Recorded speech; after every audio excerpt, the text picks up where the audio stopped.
A little bit of everything, if you will.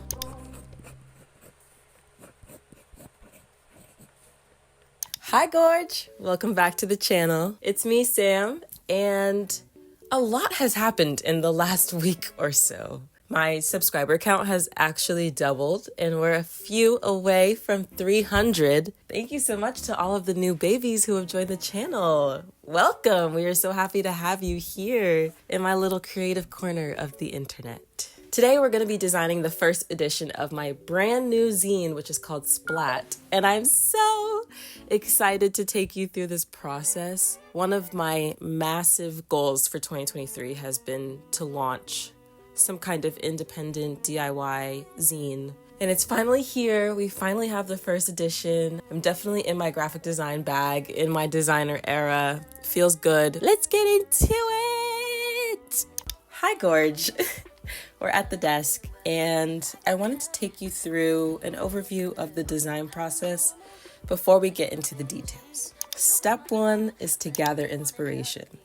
This is taking the form of a trip to the local library and also Pinterest. Second step is going to be to create a rough mock, which looks like this. It's just a rough draft blanket template of what you will end up putting on each page. Doesn't have to be perfect. I think it's better to just get a lot of ideas out physically and see what form it could take. Step 3 is going to be actually designing our pages, and the softwares we're going to be using for that are probably Photoshop, Illustrator, and Procreate. After that, we will assemble all of the pages digitally in Illustrator and also InDesign. I ended up using Illustrator when it was time to print. If you were doing a magazine that was bound or being sent to print, InDesign would be the program you would want to focus on. Finally, after we have a document that we can print, we do a few test prints, or perhaps a whole bunch. I feel like in my experience as a photographer and graphic designer, you go through a lot of test prints, and that is okay. You want to make sure that the document looks good before you do it for real. Let's get into the screen, babes. We're starting in Photoshop, and we're using a Gaussian blur and a gradient map to create a liquid stacked layered outline effect on some text. Then we are moving into Illustrator and creating a new project file. Illustrator is where the bulk of the design is actually going to occur. From a single 11 by 17 sheet of paper, 8 even artboards that are 4.25 by 5.5 inches each. Then we go back to Photoshop to create a halftone vintage TV graphic, which will be part of a retro ad for one of the pages in this spread. I'm just messing around with the blending modes until I get a level of contrast that I prefer. I made a physical collage using some magazine clippings, so I scanned that in and brought the PNG into Photoshop, playing with the curves until I get an image that I'm happy with. We're back in Illustrator once again to actually start constructing the pages. If you haven't figured it out by now, this zine is a chance for me to take a very clear stance on the genocide that we are witnessing in Palestine. As an artist and as a human being, it makes me deeply uncomfortable to watch thousands of innocent civilians be killed day after day. So, just to make it explicitly clear, it was Free Palestine yesterday, it is Free Palestine today, and it will continue to be Free Palestine for every tomorrow that I continue to experience. Hi, Gorge. I'm in a random classroom at my job because I wanted to tell you about all the progress I'm making on the zine. Right now, I am designing pages in Illustrator. I've just finished the 2-page spread. That is the disco sunset collage, which was inspired by a picture I took at the club last weekend. That turned out really sick. It looks like I made the collage physically, but it was all digital. I scanned in the collage that I made physically last evening. She looks gorgeous. Played with the curves a little bit in Photoshop, added some grain. Oh, it looks so good. Now I'm designing the little mock retro 80s Apples ad with the TV. I'm editing that right now. Pretty straightforward, pretty simple. I still need to write,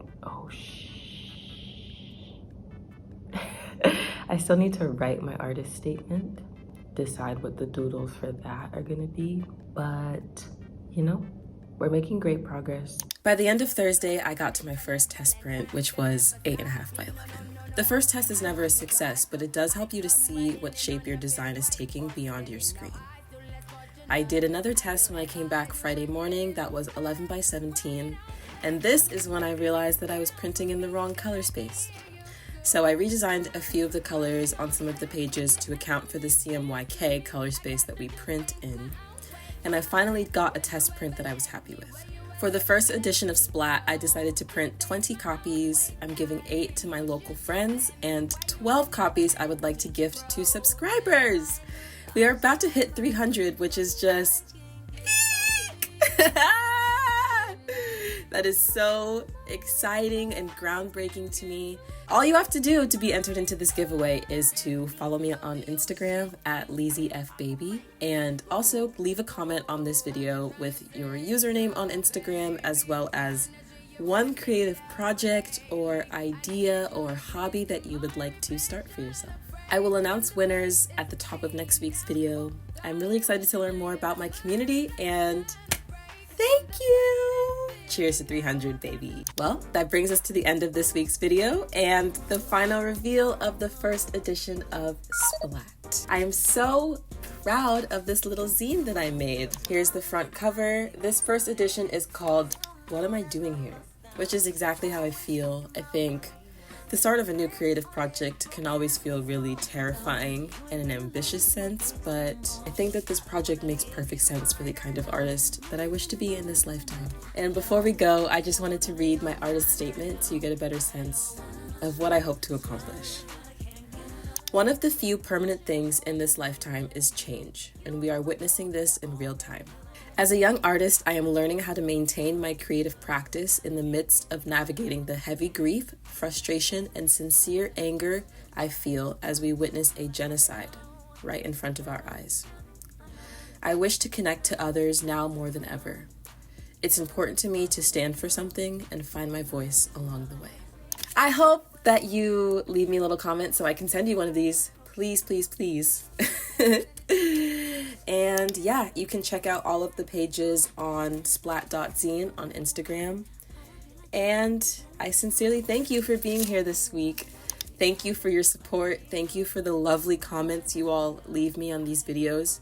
It brings me so much joy, especially in the middle of the week when I see a comment from someone that I don't know, just expressing gratitude for this journey that I really started for myself as a way to honor my truth.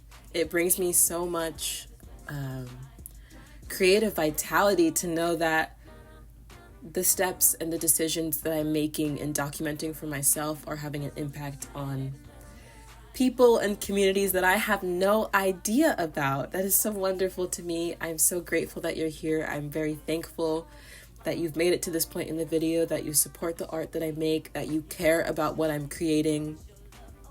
It's incredible. I thank you. And I'll see you next week. Happy December. Stay gorgeous. Stay safe.